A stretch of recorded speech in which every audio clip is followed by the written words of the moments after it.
fact that the proponents of the Roswell myth cite evidence is interesting in a number of respects, one of them being that, of course, their opponents, the debunkers, also cite evidence.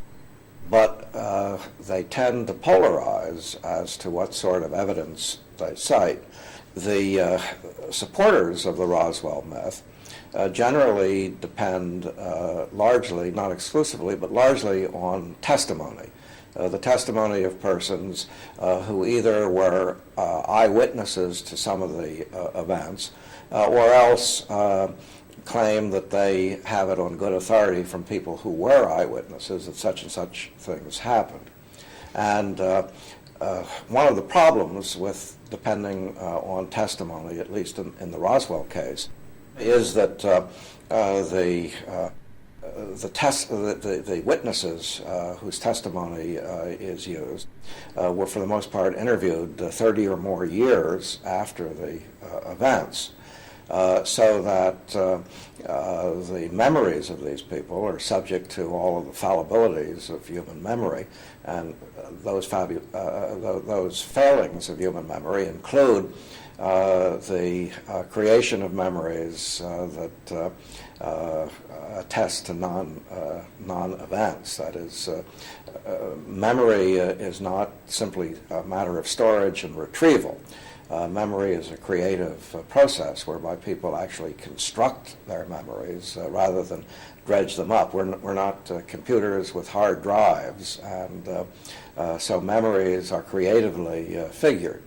The opponents of the Roswell myth largely tend to depend on documentary materials, the documents going back to 1947 when the events are supposed to have taken place.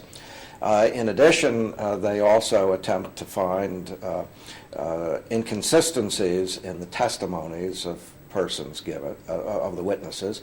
They attempt to find also documentary evidence which will throw a new light on the witnesses in order to discredit their witnessing. An interesting example of that is contained in Carl Flock's book, Roswell, Inconvenient Facts and the Will to Believe. Flock depends very heavily on documentary evidence, and in fact he has a whole appendix of documents, and he also depends on finding inconsistencies in the testimony of the witnesses. So you have this kind of polarization where the debunkers rely on documents and on inconsistencies, and the proponents rely on witness testimony and efforts to find corroborative witnesses so that one witness will be supported by another. Now, that raises all sorts of interesting questions about how we human beings go about supporting our claims to knowledge. In the real world, as most of us live it, we depend to a great extent on what other people tell us. And also, if we are critics, if we are scientists, if we are academicians, we depend on documentary evidence and on rules of the game for evaluating that evidence.